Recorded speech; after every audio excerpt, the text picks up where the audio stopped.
Imagine this.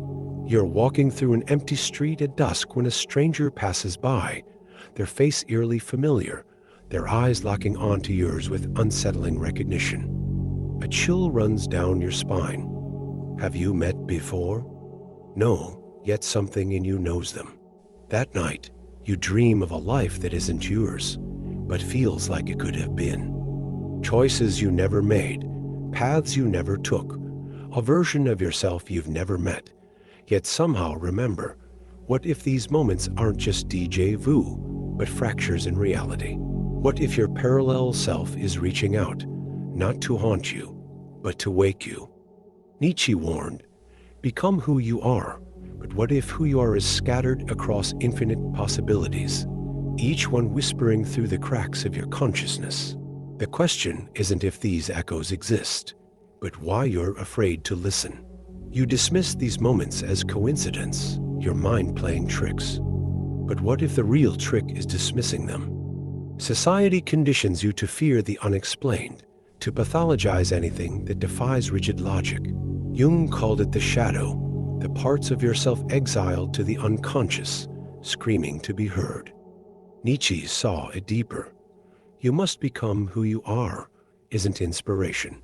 It's a warning. You're not one self, but many, fractured by time, regret, and roads untaken.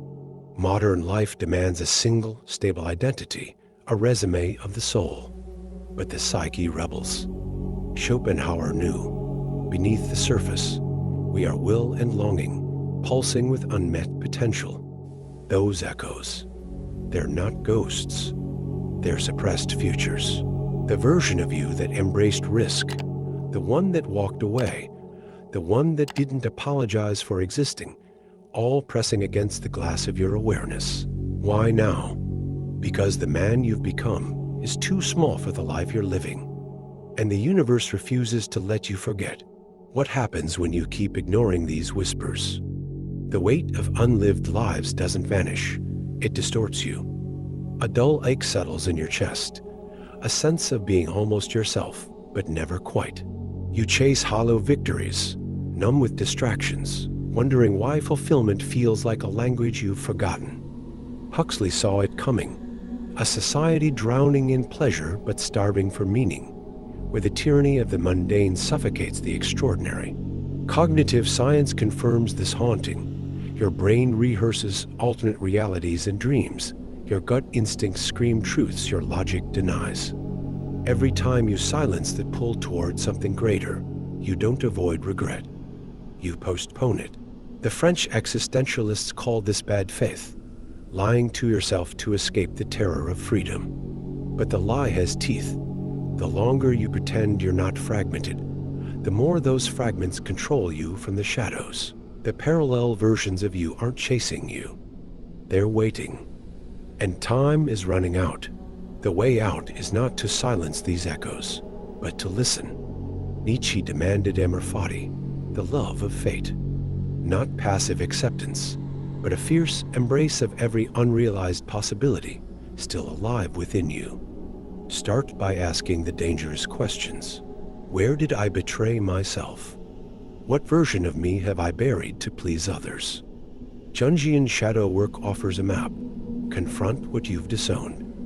Write letters to the selves you abandoned. Walk streets you've avoided. Try the career you mocked. Speak the truth you swallowed. Each act is a revolt against the prison of a single identity. History's great transformers. Van Gogh painting in madness. Kafka writing in obscurity. Frankl finding meaning in Auschwitz. All shared one trait. They stopped fearing their multiplicity. They became their contradictions. Your parallel selves aren't threats, they're allies. The moment you stop running from them, you gain an army. The rebellion begins when you realize you're not choosing between lives. You're learning to live them all at once. Here's the secret your parallel selves have been screaming. You're never meant to be just one. The universe doesn't create singular destinies. It spawns infinite potentials. Your agony comes not from lacking a path, but from insisting there should only be one. Nietzsche's Bermensch wasn't a perfected being. but one who danced across possibilities. When you finally stop asking, which version of me is real, and start declaring all of them are, the fracture heals, not by closing, but by expanding. This is why the echoes haunt you, not to show what you've lost, but to reveal what you still are. The stranger's familiar face, the dream of another life, they're not ghosts.